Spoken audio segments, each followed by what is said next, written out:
ഡൊബ്രി Dan friends. അപ്പോൾ നമ്മൾ ഇരിക്കുന്നത് ചെക്ക് യൂണിവേഴ്സിറ്റി ഓഫ് ലൈഫ് സയൻസിൻ്റെ ഫ്രണ്ടിലാണ്, അതായത് CZUൻ്റെ.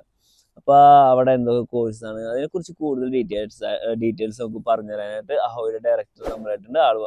ആളെ നമുക്ക് അപ്പോൾ അതിനെക്കുറിച്ച് കൂടുതൽ ഡീറ്റെയിൽസ് ആയിട്ടൊന്നും. എക്കണോമിക്സ് ഫാക്കൽറ്റിയുടെ ഫ്രണ്ടിലാണ് നമ്മളുള്ളത്. ഇതെന്ന് പറഞ്ഞു കഴിഞ്ഞാൽ ചെക്കിലെ തന്നെ ഒരു നല്ലൊരു പബ്ലിക് യൂണിവേഴ്സിറ്റിയാണ്. ബേസിക്കലി ഇത് 1906 ഫോം ചെയ്ത യൂണിവേഴ്സിറ്റിയാണ്. ഇത് ഫോം ചെയ്യുമ്പോൾ ഇവരുടെ മെയിൻ എയിം എന്ന് പറഞ്ഞു കഴിഞ്ഞാൽ അഗ്രികൾച്ചർ റിലേറ്റഡ് ആയിട്ടുള്ള റിസർച്ചും അല്ലെങ്കിൽ അങ്ങനത്തെ കോഴ്സ് പ്രൊമോട്ട് ചെയ്യുക എന്നുള്ളതാണ്. അപ്പം മെയിൻ ഹൈലൈറ്റ് എന്ന് പറഞ്ഞു കഴിഞ്ഞാൽ ഇവിടെ ഒരുപാട് സ്റ്റുഡൻസ് പഠിക്കുന്നുണ്ട്. വലിയ ക്യാമ്പസാണ്, പ്രാഗിൽ തന്നെയുള്ള ക്യാമ്പസാണ്.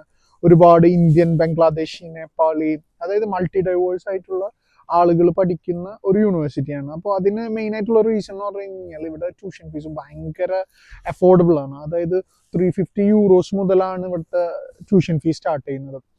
പിന്നെ അതുപോലെ മോറോവർ ഇവിടുത്തെ ഫാക്കൽറ്റീസ് ഒക്കെ നല്ല പേര് കേട്ട ഫാക്കൽറ്റീസും കൂടിയാണ്. ഇവിടുത്തെ കോഴ്സ് എന്നൊക്കെ പറഞ്ഞു കഴിഞ്ഞാൽ ഒരു 100 പ്രോഗ്രാംസ് ഉണ്ട്. അതിൽ തന്നെ ഒരു 60 പ്രോഗ്രാംസ് ഇംഗ്ലീഷിലാണ്.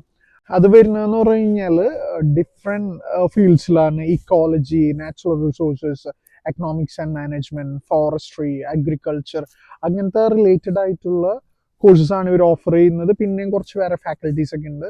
അപ്പോൾ എന്തുകൊണ്ടും നല്ലൊരു യൂണിവേഴ്സിറ്റിയാണ് കുട്ടികൾക്ക് ഇവിടെ പഠിക്കാനായാലും. അഹോയ് ഇത് മുമ്പ് ഇവരായിട്ട് നമ്മൾ അസോസിയേറ്റ് ചെയ്തിരുന്നു. പിന്നെ നമ്മൾ ഇത് ഡ്രോപ്പ് ചെയ്തിരുന്നു യൂണിവേഴ്സിറ്റി. കാരണം എന്ന് പറഞ്ഞു കഴിഞ്ഞാൽ ഇവിടെ അക്കോമഡേഷൻ്റെ കുറച്ച് പ്രശ്നങ്ങൾ ഇന്ത്യൻ സ്റ്റുഡൻസിന് വന്നിരുന്നു. അപ്പോൾ ഇപ്പോൾ അഹോയ് ഇത് റീസ്റ്റാർട്ട് ചെയ്യുന്നു. കാരണം എന്ന് പറഞ്ഞു കഴിഞ്ഞാൽ അഹോയ് സ്വന്തമായിട്ട് ഹോസ്റ്റൽ ഫെസിലിറ്റി പ്രാഗിൽ സ്റ്റാർട്ട് ചെയ്യുന്നു.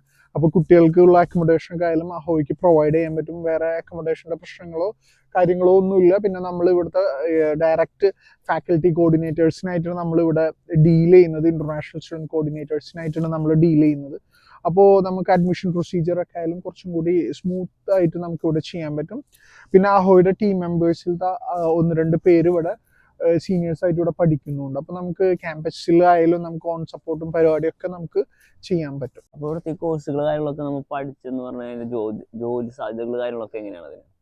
ഇപ്പോൾ ജോലി സാധ്യതകളൊക്കെ പറ്റി ചോദിക്കുമ്പോൾ ഒബ്വിയസ്ലി ജോലി സാധ്യതകളുണ്ട്. കാരണം എന്ന് പറഞ്ഞു കഴിഞ്ഞാൽ 6000-ഓളം സ്റ്റുഡൻസ് ഇവിടെ പഠിക്കുന്നുണ്ട്. വർഷങ്ങളായിട്ട് ഇന്ത്യൻസും ബംഗ്ലാദേശീസും നേപ്പാളീസും, നമ്മളെ നിയറസ്റ്റ് ആയിട്ടുള്ള സ്ഥലങ്ങളാണ് ഞാൻ ലിസ്റ്റ് ഔട്ട് ചെയ്യുന്നത്. ത്രൂ ഔട്ട് ഏഷ്യ എന്നൊക്കെ ഒരുപാട് ആൾക്കാരുണ്ട്. 6000-ഓളം ഇന്റർനാഷണൽ സ്റ്റുഡൻസ് ഇവിടെ പഠിക്കുന്നുണ്ട്.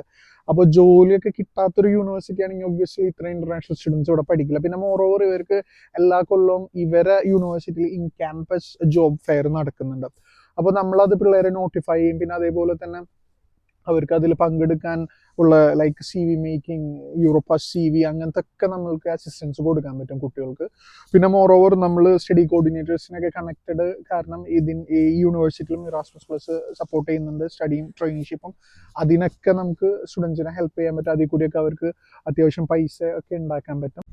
മോറോവർ ഇപ്പോൾ ജോബിന്റെ കേസ് പറയുമ്പോൾ പ്രാഗ് ആയതുകൊണ്ട് ഇവിടെ കുറേ എംപ്ലോയ്മെന്റ് ഫെയേഴ്സ് ഒക്കെ നടക്കും. ഇപ്പോൾ ജോബ് സ്പിൻ, അപ്പോൾ അങ്ങനത്തെ പരിപാടികൾക്കൊക്കെ നമുക്ക് പിള്ളേരെ ഇൻഫോം ചെയ്ത് അവർക്ക് ഫ്രീ പാർട്ടിസിപ്പേഷൻ ഒക്കെ കൊടുക്കാൻ അഹോയ്ക്ക് പറ്റും. അപ്പോൾ എന്തുകൊണ്ടും ഒരു ജോലി സാധ്യതയും പൊട്ടൻഷ്യലും ഉള്ളതാണ്. പിന്നെ അഗ്രികൾച്ചർ ആയാലും ഇവിടെ ഗ്രോയിങ് ആണ്. ഇപ്പോൾ ഇവരെ എക്കോണമിയിലായാലും ഒരു ചെറിയ പെർസെൻറ്റേജ് ആണെങ്കിൽ പോലും കോൺട്രിബ്യൂട്ട് ചെയ്യുന്നുണ്ട്. പിന്നെ ഇന്നോവേറ്റീവ് ഫാമിംഗ്, അങ്ങനത്തെ ഒക്കെ കുറച്ച് ടെക്നോളജി യൂസ് ചെയ്തിട്ടുള്ള ഫാമിംഗ് ഒക്കെ ഇവിടെ ഭയങ്കരമായിട്ട് പ്രചാരം നേടിക്കൊണ്ടിരിക്കുകയാണ്. അപ്പോൾ അതിൽക്കൊക്കെ സാധ്യതകൾ ഉണ്ടാകും. CZUനെ പറ്റി നമുക്ക് വളരെയധികം നല്ല രീതിയിൽ അതിനെപ്പറ്റി പരിചയപ്പെടുത്തുന്ന അസ്ലജ് ബ്രോക്ക് എന്തായാലും ഒരു താങ്ക്സ് ഉണ്ട്. അപ്പോൾ CZUനെ കുറിച്ച് നിങ്ങൾക്ക് ഏകദേശം ധാരണ ഒന്ന് വന്നിട്ടുണ്ടാവുമെന്ന് വിചാരിക്കുന്ന വീഡിയോയിലൂടെ. അപ്പോൾ ഇനി കൂടുതലായിട്ട് ഇതിനെ പറ്റി അറിയണമെന്നുണ്ടെങ്കിൽ നമ്മുടെ അഹോയ് കൺസൾട്ടൻസിനെ കോൺടാക്ട് ചെയ്യുക. അവരുടെ ഡീറ്റെയിൽസ് കാര്യങ്ങൾ ഡിസ്ക്രിപ്ഷനിലുണ്ട്.